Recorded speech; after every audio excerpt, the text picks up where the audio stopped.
Joining us today is Mary Albert Turley, whose work with children, adolescents, and adults suffering with mental illness extends over 12 years. She's also the founder of The Shift, part of a social movement to erase the stigma around young mental health. Also with us is Erin Ryan, Executive Director of the National Alliance on Mental Illness for West Side Los Angeles. Ladies, thank you and welcome. Thank you. Thank you, Mabel. I read something off the CDC's Morbidity and Mortality Weekly Report for August 2020, and it talked about younger adults that had disproportionately worse mental health outcomes, increased substance abuse, and elevated suicidal ideation. Obviously, something that I found alarming. What has been your experience when it comes to the mental health of our young people, especially when it comes to suicide during this pandemic? Erin, would you like to start the discussion? Certainly, Mabel, and thank you for engaging in this conversation because, as you said, yes, it is very alarming. Um, you know, I think we're all feeling elevated levels of depression, anxiety, isolation, and suicide ideation is a mental health condition that is the most severe because obviously there is no recovery from that. So I think the answer, there really part of the recovery would be to provide education and early intervention so we can kind of um, decrease those numbers. Because I know 46% of people who die by suicide had a known mental health condition. So if we start treating mental health as seriously as physical health, we won't face as many of these situations. And I think that that's what we're trying to do at the National Alliance on Mental Illness is really talk about education, awareness, support, and advocacy.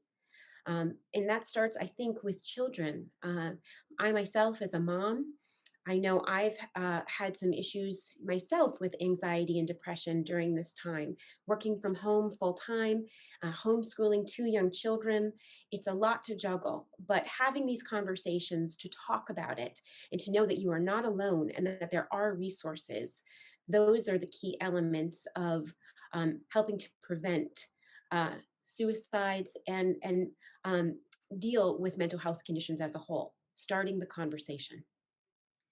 Mira, I know this is a subject that's near and dear to your heart as well. My understanding is that you actually came across, so you've had a background in social work and have worked with young people, but you came across a particular headline a few years ago that really caused you to take action. My understanding is that a 9-year-old had committed suicide. Can you share with us, what did that spark in you? Sure. Even though I was a social worker, and I had former social worker of 12 years, I kept my eye on the statistics, and I was very scared when I was seeing the suicide rates go out. And when I heard this particular story, it broke my heart that this girl didn't feel like she had an option at 9 years old to talk to someone or get the help she needed, or maybe she tried and we didn't listen. But I really felt like I have my master's degree in this profession, even though I left it. This is what I was called to do.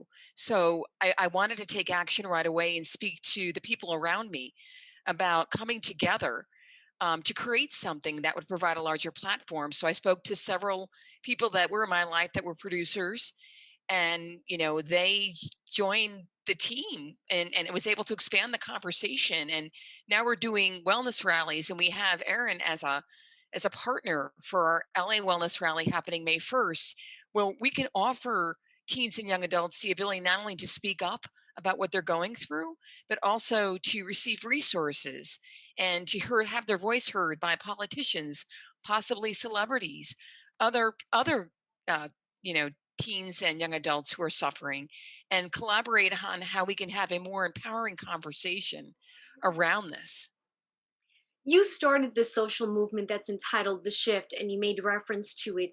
Can you elaborate more about what that means? Because it started off as a docu-series, it's led to these Yes. rallies. So I mean, kudos to you for the work that you're trying to do and how you're trying to spread it and collaborating with individuals such as Erin and her organization. Yeah. The bottom line is I went to Maureen Eisern, who's the co-founder and producer, and she's a social content creator. Her whole life has been spent on how she can create as a producer content that would move, touch, and inspire people so they would have better lives. And then we went to Nadia Sermova, who's also a co-founder and producer, and then Kitty Overton now, who recently joined us, and we just got a writer who just joined our team. So we're very excited to watch this grow. And Wadua Wali, who joined us, and she worked for Lance Armstrong. It's growing in the proportion that everybody wants to join forces right now. And initially, we were going to do a docu-series with a bus that we turned into a studio that would travel throughout the country and talk about issues depending upon the community we were in, mental health issues they were facing, and bring resources and different things together around that. But of course, we went digital after the pandemic. So now here we are creating these wellness rallies, and very excited to have two on the calendar with the goal of having it in every community throughout the United States in the years to come. So NAMI, the National Alliance on Mental Illness, has a lot of signature programs that help not only the person living with the mental health condition, but their loved ones, their family members. So giving them education and tools to talk, vocabulary and understanding, to really understand how to make that conversation an easier conversation and to keep it going. So programs like Ending the Silence, where I'm a lead presenter. We go into middle schools and high schools and we do a presentation, like a mental health 101. It's a PowerPoint presentation talking about the warning signs of suicide, the warning signs of different mental health conditions and how you can help a friend. And it really educates educators, because our teachers, sometimes they don't have this education, to really, and they're on the front lines, seeing these kids on a day-to-day basis, and also your friends, your peers. They know their friends better than anyone. Why aren't they showing up to class, or they're being more reserved, and really how to start that conversation. So that Ending the Silence presentation is amazing. And it is, NAMI is a national, state, and local. They have different affiliates.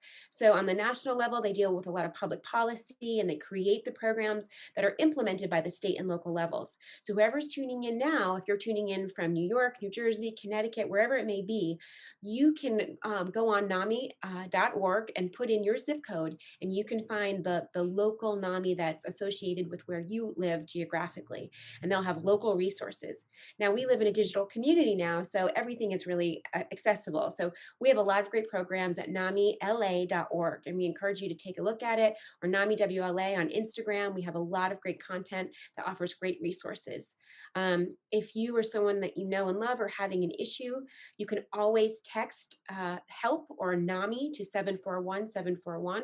That's the crisis text line, and it's available 24/7. And again, that's 741-741. I know text is sometimes easier for people. But those are just a couple of resources that we offer, and that we're really happy to work with Mary and her team to really provide and get the word out. Because a lot of things, if you have a heart condition, about, the American Heart Association. If you or your loved one is living with cancer, about the Komen Foundation or Cancer Society. If you're living with a mental health condition, a lot of times people don't know where to go until you have it. So that's what we're trying to do here, is talk about it. So it becomes a part of a conversation. NAMI should be a household name. You should know about it. So mental health is just as important as physical health. And we're here to stop that stigma and start the conversation. Erin, thank you so much. I know that you need to step away for something else that you need to address. Thank you so much for taking the time to talk to us, and for sharing all this valuable information, resources, phone numbers, websites that people can turn to.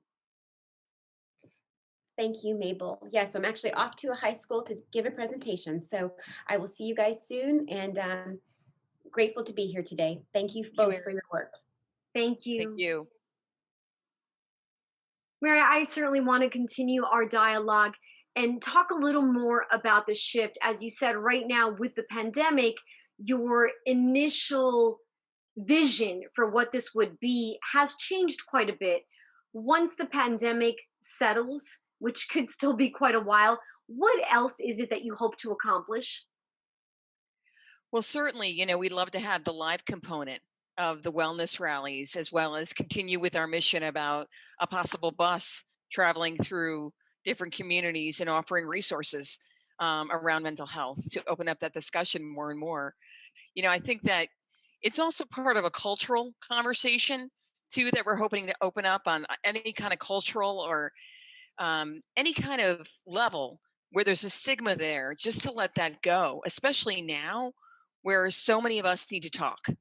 So, really, just having and asking all of us to take ownership in our hearing or listening of each other around mental health issues so that we can be generous to one another, because now's the time that we need to give generosity. During this pandemic, what's been some of the dialogue that you've had with colleagues, perhaps with young people themselves, with educators, with family members? They're looking for tips or ways by which they can take care of themselves better around this. They are feeling very anxious about the future. And so they, they're questioning what's happening just as much as we are at times. And it's okay for us to tell them, like as parents, to tell our children, we are going through what you're going through, and we'll get through this together. You know? I mean, it's really important, those family dialogues now, to say, you know what, no matter what we were taught in the past about how we should look at ourselves if we're having a issue around our thinking or sleeping or eating, now's the time to open up, because we have to be kinder to one another, kinder to ourselves. And I just think we've been hard on ourselves with all that we're going through. There's still a tendency for the human being, as a human being, to make ourselves wrong, to give ourselves a hard time in our minds. And when we open up the dialogue, at least what I'm finding in my life more and more is that people are totally understanding and they get where I'm coming from. And they really can hear me out and give me a new place to come from. So if we could do that more for each other now more than ever, I think it would be a great time to be alive, even though it Well, doesn't seem it. That makes I, sense. I completely agree with you. Something that came to mind is our local leaders. It's so important, like, I mean, organizations can do as much as they can, but it recently, not that it recently occurred to me, but I had a situation that I became aware of, and it alarmed me. And I just wondered, legislation wise, what's being done? Mm. Has that component ever come to mind? And is there a way that, either with your project or just with your knowledge about mental health, what can be done on a nationwide level when it comes to legislation or I can't speak to specifics, but we are trying to bring it up to a higher level politically with these wellness rallies. I we have some we have some commitment coming through from some politicians in Chicago, and we're working on some other areas. I can't speak to them right now because yeah, it's not totally confirmed yet. Because anybody knows a politician's schedule is very tentative all the time, right now. So, but we are trying to take it to a higher level where people can see on a political level how this needs to be addressed. That mental health in general has been placed on the back burner for way too long, and it's going to start showing up in droves if we don't address it on a higher scale. And we'd like the rallies to be a place by which people can go to feel and to think in a new way about themselves in regards to their mental health. for individuals that want to participate in these rallies, how can they? And because they are virtual, even though maybe taking place, where well, let me say, even though the focus may be Chicago, since it is virtual, is it fair to say that pretty much anyone that has access to a computer will be able to, well, a computer or phone, an iPad, will be able to participate in some manner? Yeah, our goal is to reach as many people as possible. So I think if you go to our website, which is Shift, SHIFT, the show docu.com and keep present to that. We're going to have things come on our Facebook too and our Instagram channel as well. And we're going to keep people alerted as they follow when these I know our first one of course is April 17th in Chicago and May 1st in LA. And but I stay tuned for various information by which you can partake in this. I know that when I went to the website, I saw that there are other opportunities to donate, to participate as a volunteer. Can you elaborate on that? Sure. I mean, we do have a donate button for those who would like to help with sponsorship for the wellness rallies. We're currently in, an outreach for that, and we are getting some good feedback. And anybody who wants to contribute or be a part, or even just join in some way, have your voice heard. Please let us know. In terms of volunteer opportunities, what would that entail?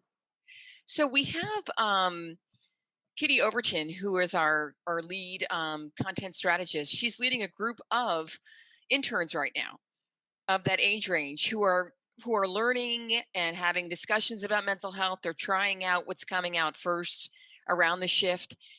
They get credits when they leave their internship. We will write them up a wonderful letter of recommendation for other things they want to take on in their life. I mean, they're part of this population. The more we have, and the more we're able to know. Part of your mission, I know, is to stop the stigma. A question that comes to mind is, what's a misconception when it comes to mental health?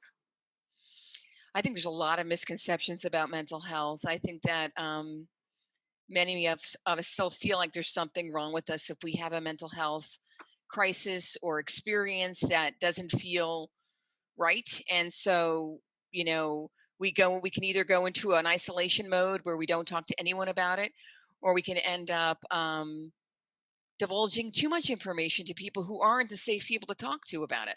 Like I know that when I was growing up, I would talk to people and some people didn't want to hear it from me. They really just they were done. And it wasn't until I took the reins and got myself to a therapist to talk about it that I started to see where there's a big difference between your friends and a mental health worker.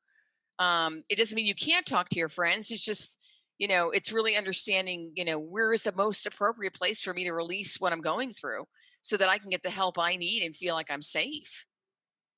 As someone who has the background that you do in working with young people, what are some of the concerns that you have? Or maybe they're just the same concerns that you've had for the last several months. This pandemic is far from over.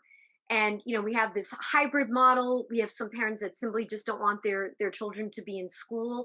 So how do we move forward? What do we say to parents, to family members, to our educators? Because this is challenging. Not only is it challenging to learn in this environment, but not to have that social interaction. Oh, yeah, it's extremely challenging for all of us. I think that the first thing parents can do is to let their kids know they're going through it as well, and we're going to get through this together. I mean, I really think that's an important message to have daily mental health check ins, with your child, just to say, I'm good or no, I'm not good. I mean, just letting them know you're there for them, especially the adolescent range when they tend to want to go to their peers, just having a check in, knowing where your child is, you know, watching their intake of food. Are they sleeping the same? Are they eating the same? Are they giving things away? I mean, it's a time where you want to keep an eye on your child. Well, what comes to mind is most of us tend to be concerned about adolescents just because they're going through so many changes to begin with. Completely. Completely. Sometimes a new school, they're starting to date, they're Right. making new friends, they're going through physical changes, and Sure. now on top of this we have a pandemic. Yeah, it's over the top, and I get that. It's been over the top for a lot of people. But I've seen this irresponsibility, at least on my part, to have not addressed this sooner. Like, why did it take me so long to get into action around the shift? It's like this has been happening for years, where there's been a disintegration of our ability to communicate around mental health and giving ourselves a break. In fact, we've gotten harder on ourselves. Instead of recognizing the signs and symptoms in another, we will tend to push them away or label them as the problem. And I know because I'm just as guilty. And it's like, no, it's almost like enough is enough. We have to start being good to each other around this subject matter. On a much lighthearted note, you had mentioned as part of some of your collaborators, there have been some celebrities that have wanted to get involved. Are there any that you can mention? Well, I know in our shift starters, which was our summer series on Instagram, we had Brenda Banda. She's on Gentrified, I believe. She came on and she spoke to one of our adolescents. Actually, Adrienne Finch, who's our been our host for most of the part of those, and she had a great conversation about family, about her children, about her own stress, her own anxiety levels, and we also had oh gosh, Fernanda Kelly, and she's also someone who's been in the spotlight for many different things for being an actress. And she opened up so vulnerably about her own journey and being able to talk about, therapy and getting help around it. And just them sharing their journeys with us made a big difference to the audience because not only did they want to follow it more, but they got, wow, I really get this is just all part of the process of being a human being. I think you don't feel so alone. And I think that's what often happens. And I don't want to say, we've all experienced it in some manner, but I think we do. I think as human beings, we all have a moment where we feel slightly overwhelmed, where we don't feel quite in alignment. And sometimes you really feel like you're completely by yourself.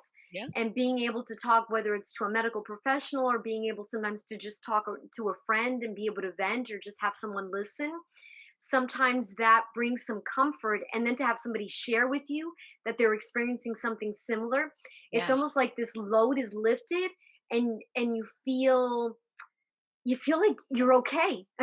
You really do. I've had a bit of a week myself. And I spoke to some friends yesterday, and one just basically got me. She said, I was in your same shoes about a month ago.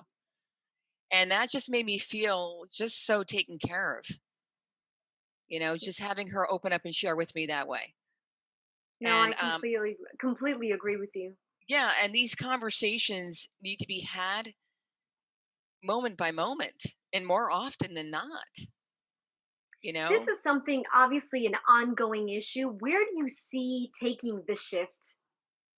Oh, that's so lovely the way you put it. I'd like it to go into a global conversation. I'd like for us to have wellness rallies offered throughout the UK. I know the UK's had some issues around suicide rates also increasing, and other countries really kind of partaking in this conversation with us so we can get on the same page because it's not isolative to one person or one culture.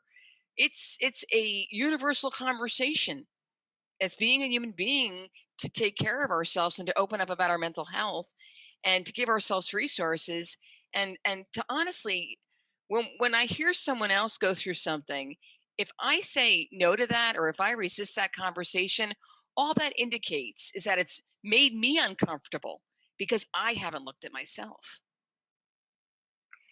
That's beautifully said. I think that's what it is that individuals, I think we're often triggered by what people say to us, but we don't realize that we're getting triggered. So we react in a way that has nothing to do with the individual that we're speaking to, but rather we were triggered and we don't dig deep enough. This is just my humble opinion, Oh, I but I agree with don't you think we dig 100%. deep enough. But in fact, there's something there that we just haven't, Looked at. yeah, we haven't peeled it apart.